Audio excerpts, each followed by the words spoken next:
പാച്ചിക്കാട് ഒരേ ഒരു നിർബന്ധമാണ്, ഇതിനകത്ത് നിന്ന് ഒരു സീൻ പോലും കളയാൻ പാടില്ല, ഈ ഫോർമാറ്റ് മാറ്റാൻ ഒക്കത്തില്ല. കാരണം എന്ന് പറഞ്ഞാൽ ഈ സിനിമ എല്ലാം കണക്റ്റഡാണ്, ഒരു സീൻ പോലും നമുക്ക് ഇതിനകത്ത് നിന്ന് എടുത്ത് മാറ്റാൻ പറ്റത്തില്ല. It was really challenging. ഇത് മേ ബി ഇത് ഈ പടം ആൾക്കാരിൽ എത്തിക്കഴിഞ്ഞാൽ, ആൾക്കാരെ അക്സെപ്റ്റ് ചെയ്ത് കഴിഞ്ഞാൽ this will open up a new market. അപ്പം ഞങ്ങൾ വിചാരിച്ചു എന്തുകൊണ്ട് ഈ തിയേറ്ററിൽ ഈ പടം കളിച്ചുകൂടാതെന്ന് ഞങ്ങൾ ചിന്തിച്ചു. അങ്ങനെയാണ് ഈ മണിച്ചിത്രത്താഴിൻ്റെ നെഗറ്റീവ് നോക്കിയപ്പോൾ മൊത്തം മെൽറ്റായിപ്പോയി. പിന്നെ ഞങ്ങളിങ്ങനെ അന്വേഷിച്ചാണ് ഞങ്ങൾക്ക് ഒരു പ്രിന്റ് കിട്ടി, പനോരമ സ്റ്റേഷൻ. എന്നാലും നിങ്ങൾക്ക് ഓൾമോസ്റ്റ് നിങ്ങളുടെ കമ്പനിക്ക് ഓൾമോസ്റ്റ് 600-700 കോപ്പിറൈറ്റ്സ് ഉണ്ട്, സിനിമകളുടെ റൈറ്റ്സ് ഉണ്ട്. 1954 സിനിമ, പിന്നെ ജ്ഞാനസുന്ദരി എന്ന് പറഞ്ഞ സിനിമ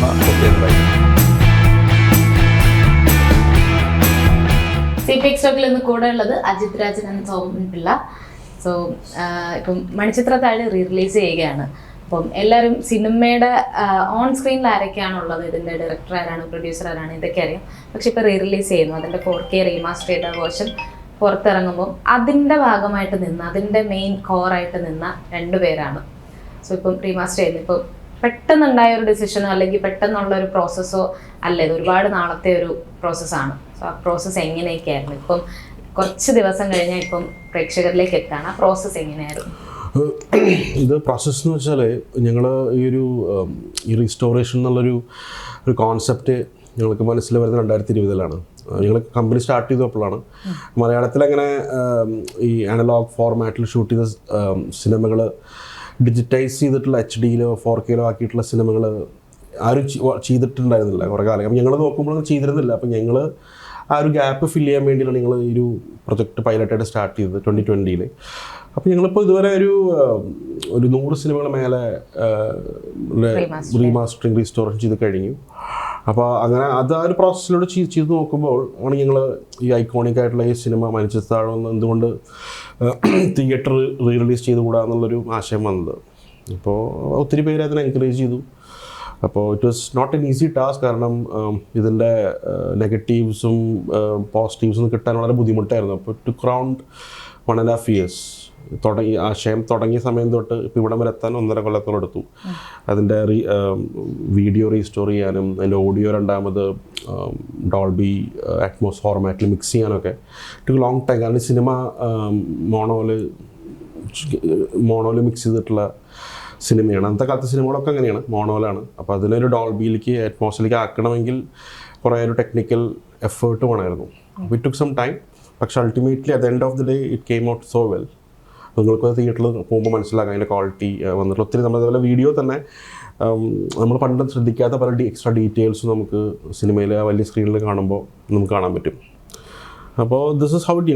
ഞങ്ങളുടെ ഒരു മാക്കിനാവുന്ന കമ്പനിയുടെ ഒരു ലോങ് ടേം ഒബ്ജക്റ്റീവ് എന്ന് വെച്ചാൽ മാക്സിമം ഞങ്ങളെ കൊണ്ട് ചെയ്യാൻ പറ്റുന്ന സിനിമകളൊക്കെ അതേപോലെ 4K ചെയ്തൊരു ആർക്കൈവ് ഒരു ലൈബ്രറി പോലെ ഭാവി തലമുറയ്ക്കും റെഫറൻസ് എന്ന രീതിയിൽ പോലെ ഉപയോഗപ്പെടുന്നു. കാരണം അല്ലെങ്കിൽ ഇപ്പോൾ നമ്മൾ ചെയ്തില്ലെങ്കിൽ ആരും അത് നമുക്ക് എന്തെങ്കിലും നഷ്ടപ്പെടും. ഓൾറെഡി നമുക്ക് കുറേ സിനിമകൾ നഷ്ടപ്പെട്ട് കഴിയും. കാരണം ലാബിലൊന്നും അത്ര ശ്രദ്ധിച്ചിരുന്നില്ല പലരും. അപ്പോൾ നല്ല നല്ല കുറേ സിനിമകളൊക്കെ നമുക്ക് നഷ്ടപ്പെട്ട് കഴിയും. പിന്നീടുള്ള പറ്റുന്ന സിനിമകളൊക്കെ നമ്മൾ ഡിജിറ്റൈസ് ചെയ്തിട്ട് ഒരു കോപ്പി ആർക്കൈവ് ചെയ്യുക എന്നുള്ളതാണ് ഞങ്ങളുടെ long term objective. Plus we have plan for independent productions.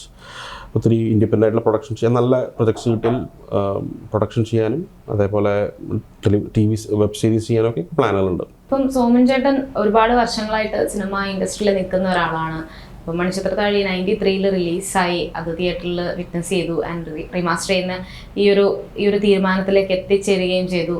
So ഇത് ശരിക്കും റീമാസ്റ്റർ ചെയ്യുന്നതിന് അതിൻ്റെ തുടക്കം മുതൽ തന്നെ ഒരു ലാബിലൊക്കെ ഒരുപാട് സമയങ്ങളും ഒരുപാട് ടൈമും എഫേർട്ടും എല്ലാം സ്പെൻഡ് ചെയ്യേണ്ടതായിട്ടിരിക്കുന്നുണ്ട്. ശരിക്കും റീമാസ്റ്ററിങ് എങ്ങനെയാണ് നമ്മൾ കാണുമ്പോൾ നമുക്ക് അതിൻ്റെ ബാക്കിൽ എന്തൊക്കെയാണ് നടക്കുന്നത് എന്നൊന്നും അറിയാൻ പറ്റില്ല. എങ്ങനെയാണ് ശരിക്കും റീമാസ്റ്റർ ചെയ്യുന്നത്? ഇതിപ്പം ശരിക്കും ഞാൻ 85 തൊട്ട് ഈ ഫീൽഡിലുള്ളതാണ്. അപ്പം ഞാൻ ആൾറെഡി സിനിമ ഡിസ്ട്രിബ്യൂട്ടർ, പ്രൊഡ്യൂസർ ഈ മേഖലകളിലെല്ലാം വർക്ക് ചെയ്ത് പിന്നെ ഞാൻ 2003 സാറ്റലൈറ്റ് ബിസിനസ്സിലോട്ട് പോയി.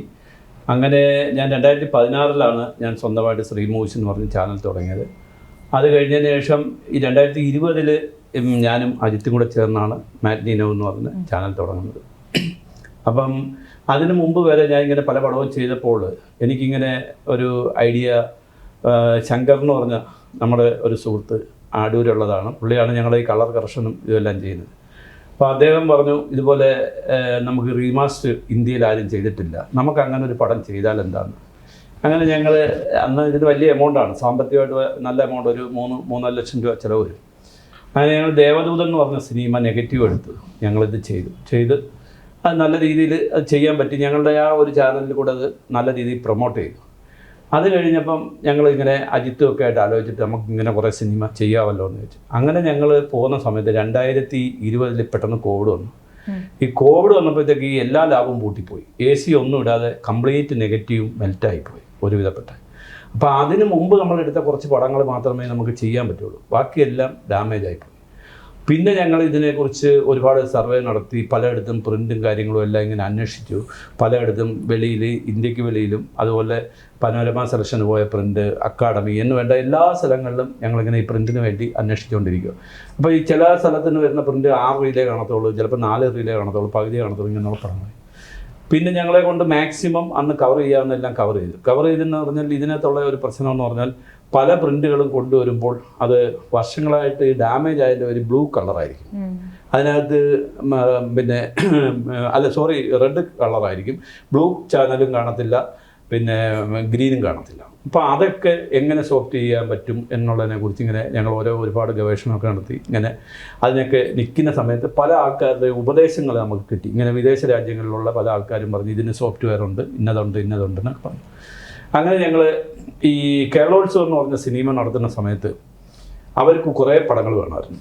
ഈ പടങ്ങൾ അവർ അന്വേഷിച്ചിട്ട് എങ്ങും കിട്ടുന്നില്ല, ആകെപ്പാടുള്ള ഞങ്ങളുടെ ഇല്ല. അപ്പോൾ ഈ സിനിമകൾ ഞങ്ങൾ ഉള്ള കോപ്പി ഞങ്ങൾ അവർക്ക് കൊടുത്തു. അന്നേരം ഈ മണിച്ചിത്രത്താഴ് എന്ന് പറഞ്ഞ സിനിമ ഞങ്ങൾക്ക് അതുവരെ അതിനു മുമ്പ് ഒരു തിയേറ്ററിൽ കളിക്കണമെന്നോ അല്ലെങ്കിൽ ഇത് പോകുമെന്നോ ഒരു പ്രതീക്ഷയില്ല. ഈ മണിച്ചിത്രത്താഴ് എന്ന് പറഞ്ഞ സിനിമ കൊടുക്കുമ്പോൾ ഈ 9 മണിക്കുള്ള ഷോയ്ക്ക് 7 മണിക്ക് അവിടെ അടി നടന്നു പടം കാണാൻ, പെരുമഴ. അന്ന് 4 ഷോ കളിച്ചു അവിടെ. ഒരു ഷോ വെച്ച സ്ഥലത്ത് 4 ഷോ കളിച്ചു, മന്ത്രിയുടെയും മറ്റുള്ളവരുടെ എല്ലാവരുടെയും ഇടപെടലുമുണ്ട്. അപ്പം ഞങ്ങൾ വിചാരിച്ചു എന്തുകൊണ്ട് ഈ തിയേറ്ററിൽ ഈ പടം കളിച്ചുകൂടാന്ന് ഞങ്ങൾ ചിന്തിച്ചു. അങ്ങനെയാണ് ഈ മണിച്ചിത്രത്താഴിൻ്റെ നെഗറ്റീവ് നോക്കിയപ്പോൾ മൊത്തം മെൽറ്റായിപ്പോയി. പിന്നെ ഞങ്ങളിങ്ങനെ അന്വേഷിച്ച് കാണുന്ന ഞങ്ങൾക്ക് ഒരു പ്രിൻ്റ് കിട്ടി, പനോരമ സെലക്ഷന്.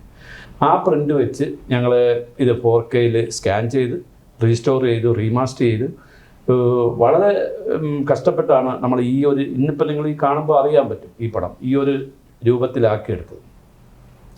അപ്പോൾ ആ ഒരു സിനിമ നമ്മൾ ചെയ്തുകൊണ്ടിരുന്നപ്പം തന്നെ ഇവർ ദേവദൂതൻ എല്ലാ സംവിധാനവും ഉണ്ടാക്കിയ സിനിമ. ദേവദൂതനെ സംബന്ധിച്ച് DTS ആ പടം, അതിനകത്ത് ട്രാക്ക് ചെയ്യേണ്ട, ആ ഉള്ള ട്രാക്ക് തന്നെ ഡെവലപ്പ് ചെയ്ത് അവർക്ക് ചെയ്താൽ മതി, അതുപോലെ സ്കാൻ ചെയ്തതോ. പക്ഷേ നമ്മുടെ എന്ന് പറഞ്ഞാൽ മോണോ സിനിമ അതിൻ്റെ പേര്, നമുക്ക് ആ സിനിമയ്ക്കകത്ത് പിന്നെ RR ചെയ്യണം, എഫക്റ്റ് ചെയ്യണം, റീറെക്കോർഡിങ് ചെയ്യണം, എല്ലാം ചെയ്യണം. അപ്പോൾ ഇതിനകത്ത് ആൾറെഡി മിക്സ് ചെയ്ത് വെച്ചേക്കുന്നവർക്ക് ഡയലോഗ് മാറ്റണമെങ്കിൽ വലിയ പാടാണ്. അങ്ങനെ ഈ സോഫ്റ്റ്വെയർ നമ്മൾ അന്വേഷിച്ച് വന്നപ്പോൾ ഇതിനകത്ത് AI ക്യാമറ വെച്ച് ഇതിൻ്റെ ഡയലോഗ് മാത്രം മാറ്റിയിട്ട് ആദ്യം തൊട്ട് ഇതെല്ലാം നമ്മൾ ഉണ്ടാക്കിയിട്ട് വീണ്ടും പുതിയതായിട്ട് ഫ്രഷ് പടം മാതിരി മിക്സ് ചെയ്ത് നമ്മൾ വീണ്ടും ഇത് വിഷ്വൽസും എല്ലാം അതായത് എന്ന് പറഞ്ഞാൽ ഈ പഴയ ക്ലാരിറ്റിയേ അല്ല സിനിമ കണ്ടു കഴിഞ്ഞാൽ. ഒരു പുതിയ പടം ഇപ്പം നിങ്ങളെപ്പോലുള്ള പ്രായത്തിലുള്ളവർ, അതായത് 35 വയസ്സ് വരെ, അതായത് 31 കൊല്ലമായി പടം ഇറങ്ങിയിട്ട്, ഒരു 35 വയസ്സിന് താഴെയുള്ളവർ കണ്ടാൽ ഇതൊരു പുതിയ പടമാണ് തിയേറ്ററിൽ കാണുമ്പം. അല്ലാതെ നമ്മൾ TV-യിൽ ഒരുപാട് വട്ടം കണ്ടിട്ടുണ്ട്, പക്ഷേ എന്നാലും തിയേറ്ററിൽ കാണുമ്പം ഇതൊരു പുതിയ സിനിമയാണ്. കാരണം അതിൻ്റെ ആ വിഷ്വൽ ഇപ്പം ഡബ് ചെയ്ത് കണക്കിരിക്കും, പുതിയതായിട്ട് ശോഭനയൊക്കെ ഡബ് ചെയ്ത്. പിന്നെ എവരുടെയൊക്കെ ഒരു 21 വയസ്സിലും 22 വയസ്സിലൊക്കെ അഭിനയിച്ച സിനിമ, മോഹൻലാൽ 33 വയസ്സേ ഉള്ളത്. അപ്പോൾ അവരുടെ ആ ഒരു ഗ്ലാമർ അങ്ങ് നിറഞ്ഞിരിക്കുകയാണ് ഈ സിനിമ. അപ്പോൾ ഇപ്പോൾ ഈ സിനിമ ഞങ്ങളിങ്ങനെ ചെയ്യാൻ തുടങ്ങിയപ്പോൾ ഒരുപാട് ആവശ്യക്കാരാണ്. ഇപ്പം ഞങ്ങളടുത്ത പിന്നെ പട്ടാഭിഷേകം ഇത് വല്യേട്ടൻ ചെയ്യുന്നു, വടക്കം വീരഗാഥ ചെയ്യുന്നു, തേന്മാവ് കുമ്പത്ത് ചെയ്യുന്നു. ഇങ്ങനെ എല്ലാ പടവും ചെയ്യാനായിട്ട് നമുക്ക് ഇതെല്ലാം ഞങ്ങൾ സംഘടിപ്പിച്ചിട്ടുണ്ട്. അത് ഇതിൻ്റെയൊക്കെ പ്രിന്റുകൾ പലയിടത്തുനിന്നും ഞങ്ങളിങ്ങനെ സംഘടിപ്പിച്ചിട്ടുണ്ട്. വല്യേട്ടൻ്റെ പിന്നെ നെഗറ്റീവ് നേരത്തെ ഉണ്ടായിരുന്നു, ഞങ്ങൾ സ്കാൻ ചെയ്തത് അത്. അപ്പോൾ അതുകൊണ്ട് ഞങ്ങൾ ഈ ഒരു മേഖലയിലേക്ക് നമ്മളിപ്പം തിരിഞ്ഞു. അതുപോലെ ഞങ്ങളുടെ മാറ്റ്നി നൗവിൻ്റെ ആദ്യത്തെ സംരംഭമാണ് ഈ തിയേറ്ററിൽ ഈ പടം റിലീസ് ചെയ്യുന്നത്. ഇത് ഒരു വൻ വിജയമാണെങ്കിൽ ഈ മേഖലയിലേക്ക് ഒരുപാട് പേര് വരാനും, അത് മാത്രമല്ല ഒരുപാട് പ്രൊഡ്യൂസർ, കഷ്ടത്തിൽ കിടക്കുന്ന പ്രൊഡ്യൂസർമാർ ഇതേപോലെ പടങ്ങൾ റിലീസ് ചെയ്താൽ അവർക്കൊരു നല്ല എമൗണ്ട് കിട്ടുമെന്നും ഞങ്ങൾക്ക് വലിയ പ്രതീക്ഷയുണ്ട്. അത് നമുക്ക് ഈ 90s-ലും 2000-ലൊക്കെ തിയേറ്ററിൽ കാണാൻ പറ്റാതിരുന്ന, അതായത് പ്രത്യേകിച്ചും ഞങ്ങളുടെ ഒരു ജനറേഷൻ തന്നെ ആയിരിക്കും പറയുന്നത്, നമുക്ക് അന്ന് തിയേറ്ററിൽ കണ്ട് എൻജോയ് ചെയ്യാൻ പറ്റാത്ത സിനിമകൾ ഇപ്പോൾ വീണ്ടും കാണാനുള്ളൊരവസരം. ഈ മണിച്ചിത്രത്താഴ് പോലെയുള്ളൊരു സിനിമ അത് TV-യിൽ കണ്ടുള്ള പരിചയമേ എല്ലാവർക്കും ഉള്ളൂ. അത് വീണ്ടും തിയേറ്ററിൽ കാണാൻ പറ്റുന്നു. സോ ഇതിന്റെ എഡിറ്റിൽ ഇതുപോലെ ഇപ്പൊ ദേവദൂതന്റെ എഡിറ്റിൽ വന്നിട്ടുള്ള മാറ്റങ്ങൾ, പല സീനും കട്ട് ചെയ്ത് കളഞ്ഞിട്ടുണ്ട്. ഇതിൽ അതുപോലെ എഡിറ്റിൽ എന്തെങ്കിലുമൊക്കെ മാറ്റങ്ങൾ ഇല്ല. ഇത് പാച്ചിക്കാട് ഒരേ ഒരു നിർബന്ധമാണ്, ഇതിനകത്ത് ഒരു സീൻ പോലും കളയാൻ പാടില്ല, ഈ ഫോർമാറ്റ് മാറ്റാക്കത്തില്ല. കാരണം എന്ന് പറഞ്ഞാൽ ഈ സിനിമ എല്ലാം കണക്റ്റഡാണ്, ഒരു സീൻ പോലും നമുക്ക് ഇതിനകത്ത് നിന്ന് എടുത്ത് മാറ്റാൻ പറ്റത്തില്ല. ഇപ്പം പപ്പുച്ചേട്ടൻ്റെ പോലും ഒരു സീൻ കഴിഞ്ഞാൽ അടുത്ത സീൻ പപ്പുച്ചേട്ടൻ ആ സ്ഥലത്ത് വരണം, വന്നില്ലെങ്കിൽ ആ മറ്റേ കഥയായിട്ട് ബുദ്ധിമുട്ട് വരും. അതുപോലെ ഈ സിനിമ എന്ന് പറയുന്നത്, ഈ മോഹൻലാൽ ശരിക്കും അയാളൊരു സൈക്കാട്രിസ്റ്റ്, അയാൾ ചെയ്യുന്നതെന്ന് പറയുന്നത് ഈ കോമാളിത്തരം മൊത്തം കാണിക്കുന്നു എന്ന് പറഞ്ഞാൽ അത് അയാളുടെ ഒരു ട്രീറ്റ്മെൻറ്റിൻ്റെ ഭാഗമാണ്. ഈ വിഷക്കുപ്പി ഇടുന്നതും ഇതെല്ലാം കാണിക്കുന്ന അയാൾ തന്നെ എന്ന് പറഞ്ഞാൽ, അല്ലാതെ ശോഭനയൊന്നും പോയി മേടിച്ചുകൊണ്ട് വന്നതല്ല. ഇത് ആ മറ്റേ വിനയപ്രസാദിനെ വീട്ടിൽ പൂട്ടിയിടാൻ വേണ്ടി, ആ കഥാപാത്രത്തിന് പൂട്ടിയിടാൻ വേണ്ടിയിട്ട് മനഃപൂർവ്വം ചെയ്യുന്ന ഒരു ഡ്രാമയാണ്. അതുപോലെ ഇതിനകത്ത് നമുക്കിപ്പോൾ ഇതിൻ്റെ ഒരു സൈക്കാട്രിസ്റ്റ് ഇവിടെ സംസാരിച്ചില്ല, അദ്ദേഹം പറയുന്നത് ഇത് അന്നത്തെ സമയത്ത് വളരെ വിദഗ്ധമായിട്ട് ഇതെല്ലാം അവർ ഏതോ നല്ല സൈക്കാട്രിസ്റ്റുമായിട്ട് ആലോചിച്ച് കറക്റ്റായിട്ട് ചെയ്യുന്ന ഒരു സിനിമ, അല്ലാതെ വെറും ഒരു കഥ സാങ്കല്പിക കഥ ഉണ്ടാക്കിയ സിനിമയല്ല. അതുകൊണ്ട് ഇതിനകത്ത് നിന്ന് ഒരു സീൻ പോലും നമുക്ക് മാറ്റാൻ പറ്റാത്ത രീതിയിൽ, അതായത് തെലുങ്ക് സിനിമയൊക്കെ കാണുന്നതാണെങ്കിൽ ഇങ്ങനെ കണക്റ്റഡ് ആയിട്ട് പോവുക. ഇത് അതങ്ങനെ മാറ്റി കഴിഞ്ഞാൽ അതിൻ്റെ ഒരു ആസ്തറ്റിക്സ് കളയുന്ന ഒന്നും ഞങ്ങൾ ചെയ്തിട്ടില്ല. ഈവൻ അതിൻ്റെ ബാക്ക്ഗ്രൗണ്ട് ആയാലും സ്കോർ ആയാലും തന്നെ മ്യൂസിക് ആയാലും തന്നെ സെയിം നോട്ടിൽ അതേപോലെയാണ് വരുന്നത്. ഞങ്ങളൊന്നും ചെയ്തിട്ടില്ല. അതിൻ്റെ ഒരു ബെറ്റർ ഫോർമാറ്റിൽ ഒരു ക്വാളിറ്റിയിൽ കാണുന്നേ ഉള്ളൂ. ഇപ്പം അജിത്തേട്ടൻ നേരിട്ട് ഇതിനു മുൻപ് തിയേറ്ററിൽ എക്സ്പീരിയൻസ് ചെയ്തിട്ടുണ്ടോ എന്ന് എനിക്കറിയില്ല. പക്ഷെ ഇപ്പോഴത്തെ ഇതിൽ നോക്കുമ്പം ഇപ്പൊ നേരത്തെ സാർ പറഞ്ഞ പോലെ ഒരു പുതിയ സിനിമ എന്നുള്ള പോലെ ഈ ഒരു ജനറേഷന് കുറച്ചുകൂടെ എക്സ്പീരിയൻസ് ചെയ്യാനായിട്ട് പറ്റും. അപ്പം ഇതിന്റെ റീമാസ്റ്ററിങ് എന്നുള്ള ഒരു പ്ലാനിലേക്ക് വന്നു. ഇത് വീണ്ടും അത്രയും നമ്മളൊക്കെ വോർഷിപ്പ് ചെയ്തിട്ടുള്ള ഒരു സിനിമയാണ് എന്ന് തന്നെ പറയാം. അപ്പൊ അതിന്റെ ഒരു പാർട്ട് ആവുക എന്നുള്ള ഒരു തീരുമാനം ശരിക്കും എപ്പോഴാണ് തുടങ്ങിയത്? ഈ ഒരു സിനിമയുടെ പ്രൊജക്ടിന്റെ ഭാഗമായിട്ടോ ഞങ്ങളിത് സോമചേട്ടൻ പറഞ്ഞ പോലെ ഈ കേരളോത്സവത്തിലൊക്കെ ഇതിന്റെ നല്ലൊരു ഫീഡ്ബാക്ക് കിട്ടിയെന്ന് പറഞ്ഞപ്പോൾ എനിക്ക് തോന്നി why don't we try this. അപ്പോൾ പിന്നെ അതിൻ്റെ ഒരു നെഗറ്റീവ് കിട്ടാനും പോസിറ്റീവ് കിട്ടാനുള്ള അന്വേഷണങ്ങളായിരുന്നു. അപ്പോൾ ആ ഒരു പോയിന്റ് തന്നെ കേരളോത്സവമാണ് ആക്ച്വലി ഞങ്ങളെ ഒരു ടേണിംഗ് പോയിന്റ്, ഇത് ചെയ്യാനുള്ളൊരു മോട്ടിവേഷൻ കിട്ടിയത്.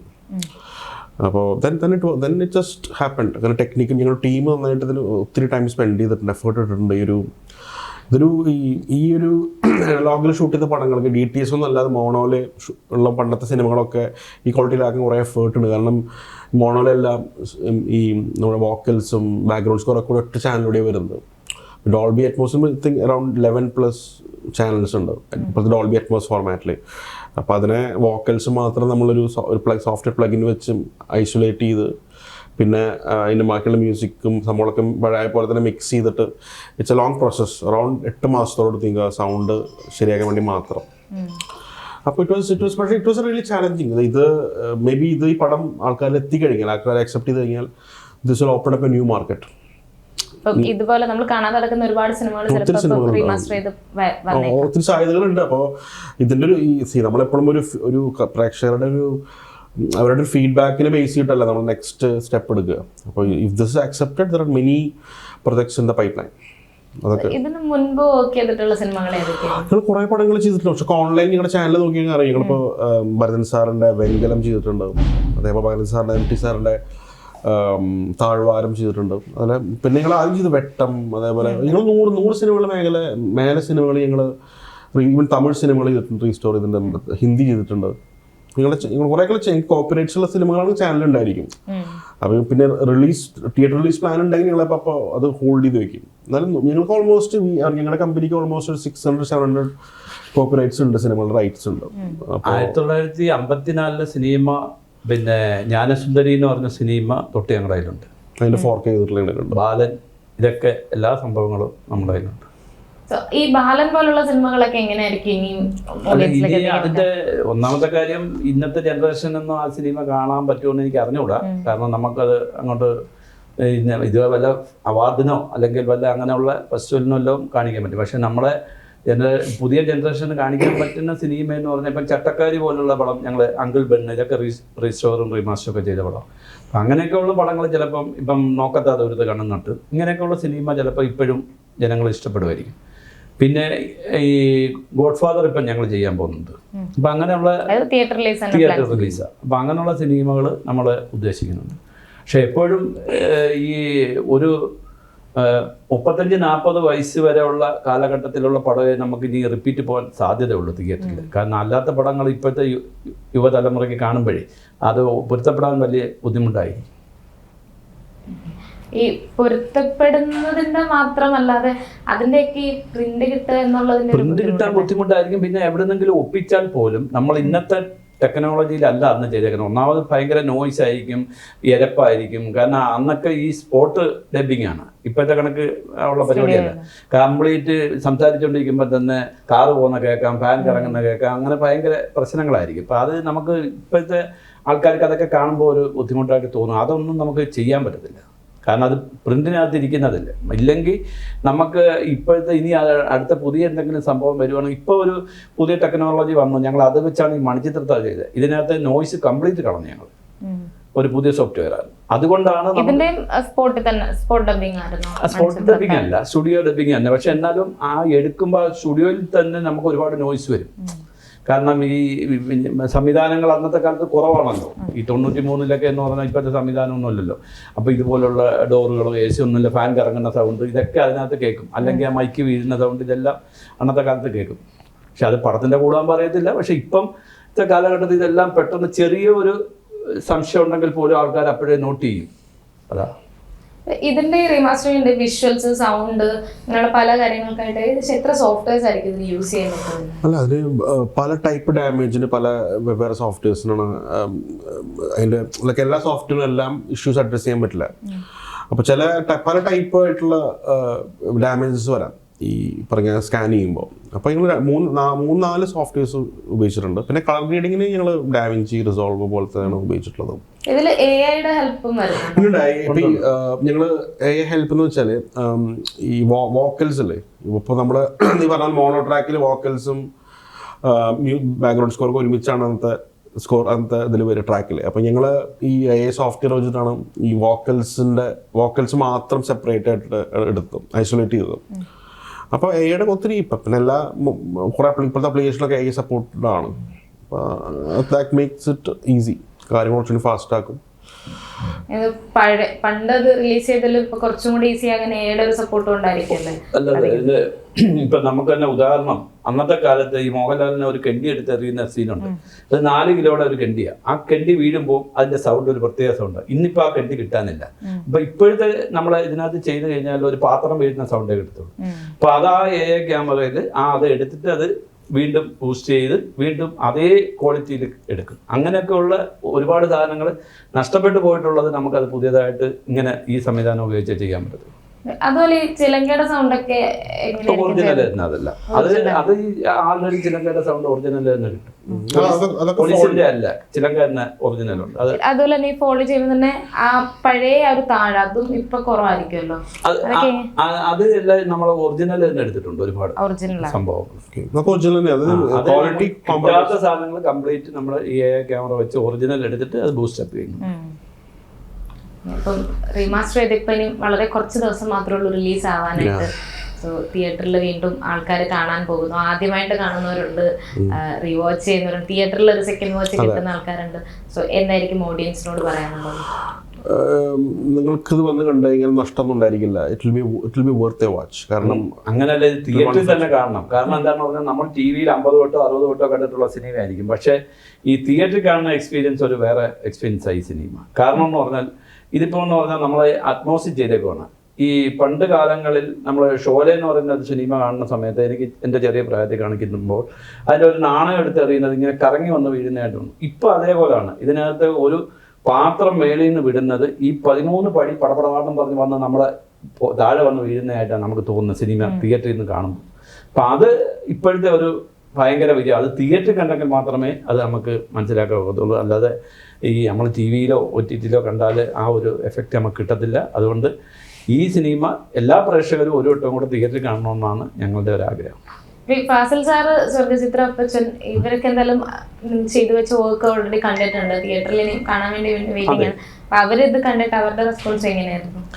ഈ സ്വർഗചിത്ര അപ്പച്ചൻ ചേട്ടൻ ഇപ്പോഴും നമ്മുടെ കൂടെ തന്നെ ഉണ്ട്. പുള്ളി ഇച്ചിരി ഒരു ബിസിയായിട്ട് അങ്ങോട്ട് നിൽക്കുന്നേ ഉള്ളൂ. ഫാസിൽ സാറിന് പിന്നെ ഒന്നാമത്തെ കാര്യം, സാർ ഒരു പുതിയ പടത്തിൻ്റെ ഇതിലിരിക്കുവാണ്. സാറിൻ്റെ ആ ഒരു മൈൻഡ് പോകേണ്ട. ഞങ്ങൾ ഇന്നലെയും വിളിച്ചു, അപ്പം സാറ് പറഞ്ഞ് ഞാനെല്ലാം അറിഞ്ഞു, എല്ലാം സന്തോഷമായിരിക്കുവാണ്, ശോഭനയൊക്കെ എൻ്റെ അടുത്ത് പറഞ്ഞിട്ടുണ്ട്, അത് നല്ല രീതിയിൽ തന്നെ വരും, ഞാൻ എൻ്റെ എല്ലാ സപ്പോർട്ടും ഉണ്ട്, ഞാൻ തിയേറ്ററിൽ തന്നെ കാണുമെന്ന് പറഞ്ഞിരിക്കുവാണ് സാർ. പക്ഷെ ഇപ്പോഴൊക്കെ സിനിമ റിലീസ് ആകുമ്പോൾ ഡയറക്ടറാണ് അവിടെ പ്രൊമോട്ട് ചെയ്യുന്നത്. അതെ, പക്ഷെ ഇപ്പം റീമാസ്റ്റർ ചെയ്യുമ്പോൾ അതിൽ മാറ്റം വരുന്നു. ഒന്നുമില്ല, സാറ് തന്നെ, സാറിന്റെ പടമായിരുന്നു. പടം തന്നെയാണ് അത്. സാർ അന്നത്തെ കാലത്ത് ചെയ്തിരിക്കുന്ന ഈ സിനിമ എന്ന് പറയുന്ന ഒരു മഹാസംഭവമാണ്. അത് വേൾഡ് ക്ലാസിക്കൽ സിനിമ 2ാം സ്ഥാനമുള്ള സിനിമയാണ് മണിച്ചിത്രത്താഴ്. അതിനെ കവച്ചു വെക്കാൻ ഇന്ന് വരെ ഒരു സിനിമ വന്നില്ല. പിന്നെ സാറത് ചെയ്തിരിക്കുന്നതെന്ന് പറഞ്ഞാൽ പല സീനുകളും നമ്മളെ ഇപ്പം നോക്കുമ്പോഴാണ് നമുക്ക് തന്നെ അതിശയം തരും. അത്ര ആ സമയത്ത് സാർ ഇത്രയും കൂടുതലായിട്ട് ഇത് ചിന്തിച്ചിങ്ങനെ ചെയ്തല്ലോ എന്നുള്ള ഒരു ഇതാണ്. എൻ്റെ ഒരു ഗുരുനാഥനും കൂടെയാണ് സാറ്. ഞാൻ മലയാള സിനിമയിൽ ആദ്യമായിട്ട് സിനിമ രംഗം തുടങ്ങിയത് സാറിൻ്റെ ഈശ്വർ എന്ന് പറഞ്ഞൊരു സിനിമ ഞാനെടുത്താണ് തുടങ്ങിയത്. അത് തെലുങ്കിൽ ചെയ്ത ഒരു സിനിമയായിരുന്നു. അത് മലയാളത്തിൽ ചെയ്ത് ഡിസ്ട്രിബ്യൂഷൻ ചെയ്താണ് ഞാൻ തുടങ്ങിയത്. അതുപോലെ അപ്പച്ചൻ ചേട്ടൻ്റെ ഗുരുനാഥനാണ് പിന്നെ ഫാസിൽ സാറ്. ആദ്യത്തെ അപ്പച്ചൻ ചേട്ടൻ്റെ സിനിമ ചെയ്ത ഫാസിൽ സാറാണ്. അപ്പോൾ അതുകൊണ്ട് ഞങ്ങളുടെ എല്ലാവരുടെയും ഒരു വൻ സംരംഭമാണത്. അത് വൻ വിജയമാവട്ടെ എന്ന് ഞങ്ങൾ പ്രാർത്ഥിക്കുന്നു. ഒരിക്കൽ വിജയത് വീണ്ടും തിയേറ്ററിൽ അത് മാത്രമല്ല, ഇപ്പൊ ഈ സിനിമയിൽ മരിച്ചുപോയ ഒരുപാട് ആൾക്കാരുണ്ട്. അവരുടെ വീട്ടുകാരൊക്കെ പറയുന്നതെന്ന് പറഞ്ഞാൽ വീണ്ടും ഒരിക്കൽ കൂടി ഇങ്ങനെ ഒരു സിനിമ റിലീസ് ചെയ്യുമ്പോൾ എൻ്റെ അച്ഛനുണ്ടല്ലോ, അല്ലെങ്കിൽ ഒക്കെ പറയുന്ന ആ ഭയങ്കര ഒരിതാണ്. ആ ഒരു സന്തോഷം നമുക്കായാലും മനസ്സിനൊരു സന്തോഷം കാണുമല്ലോ. അത് അവർക്ക് വേണ്ടി ഞങ്ങൾ അങ്ങേറ്റം പ്രാർത്ഥിക്കുന്നു. സിദ്ദിഖ് സാറിൻ്റെ ഇന്ന് അദ്ദേഹത്തിൻ്റെ ഒരു 1ാം വർഷമാണ്. അദ്ദേഹം ഈ പടത്തിനകത്ത് വർക്ക് ചെയ്തിട്ടുള്ളതാണ്. ലാൽ സാറും സിദ്ദിഖ് സാറും കൂടെ വർക്ക് ചെയ്തിട്ടുള്ളതാണ്. അദ്ദേഹത്തിന് വേണ്ടി ഞങ്ങൾ ഒരു ആദരാഞ്ജലികൾ അർപ്പിക്കും. It's A tribute. അത്ര ലെജൻസിനൊക്കെ ഉള്ള ഒരു ട്രിബ്യൂട്ടും കൂടിയാണ് ഈ സിനിമ, ഈ ഒരു പ്രൊജക്ട്. ഇപ്പൊ തിയേറ്ററിൽ നമുക്ക് ഒരുമിച്ച് തന്നെ എൻജോയ് ചെയ്യാം. എന്റെ ഫസ്റ്റ് തിയേറ്റർ വാച്ചാണ്. Okay, thank you so much.